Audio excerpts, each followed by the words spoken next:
April 19th, 1993.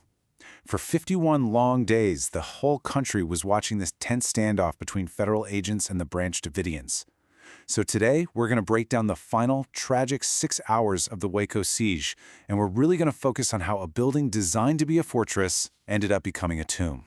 You know, that's the one question that still haunts everyone involved.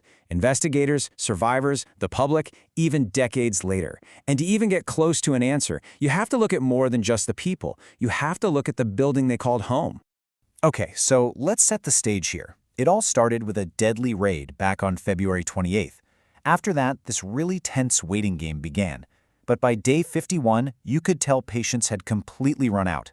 Federal agents decided it was time to end the siege, which kicked off one of the most controversial law enforcement actions in all of American history. To really get what went down on that final day, you first have to understand the Mount Carmel compound itself. I mean, this was no ordinary building. It was basically engineered, piece by piece, to be a defensive position.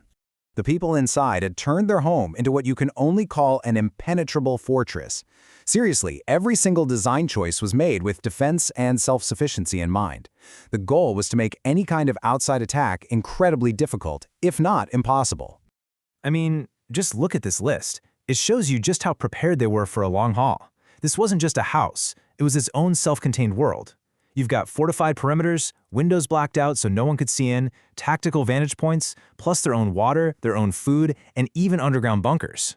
Every single thing you see here was a direct countermeasure to an outside assault. In fact, it was so sophisticated that analysts have actually compared its layout to modern military compounds. Think something like the one that housed Osama bin Laden. Both were designed for what's called defense in depth, for total self-sufficiency, and for repelling an attack. So for the agents waiting outside, they were pretty much going in blind against a prepared, fortified opponent. And that brings us to the final day. Negotiations had completely stalled, so the FBI shifted to a totally new strategy, a non-lethal assault. The idea was to force everyone out without firing a shot. The clock starts ticking at 6 a.m. sharp.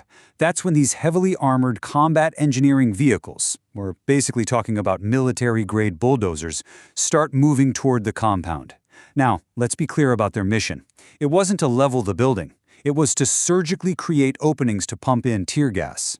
So the plan was supposed to be simple, just 3 steps.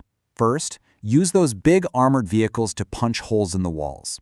Second, pump CS tear gas into those holes. And third, the gas would get so overwhelming that it would force everybody out peacefully.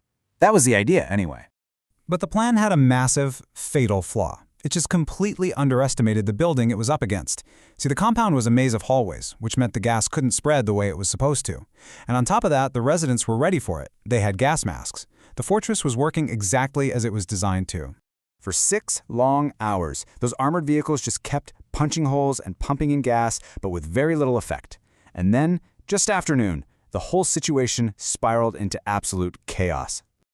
Suddenly, multiple fires break out, and they seem to start all at once from deep inside the compound. What had been the slow, grinding operation instantly became a full-blown catastrophe. And this right here is the central, tragic irony of the entire thing.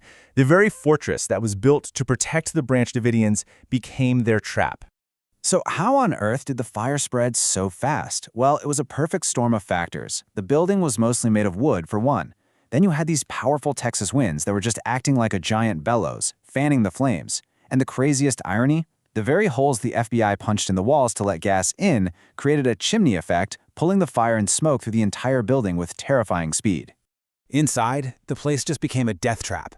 That same maze of hallways that had stopped the tear gas, now it was channeling smoke and incredible heat, trapping people.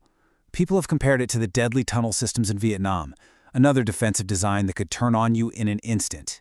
Within minutes, the whole compound was engulfed. The fire absolutely decimated Mount Carmel, and in its ashes, a firestorm of controversy began that, honestly, is still burning today. The human cost was just staggering. 76 people, including the group's leader David Koresh, and tragically, more than 20 children died in that fire. And right away, you get 2 totally different stories about what happened. The government has always maintained that the Branch Davidians started the fires themselves as part of a mass suicide. But surviving members and a lot of critics, they blame the FBI's assault.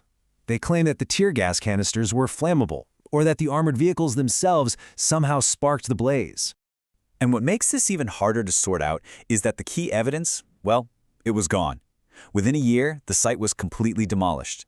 The entire charred structure was torn down until only a concrete foundation was left, partly because they didn't want it to become some kind of shrine. And all of this leaves us with the final, really unsettling question. That building, it was the primary witness to everything that happened that day. With it gone, and with two stories that just cannot both be true, can we ever really know what happened in those final, fiery hours at Waco?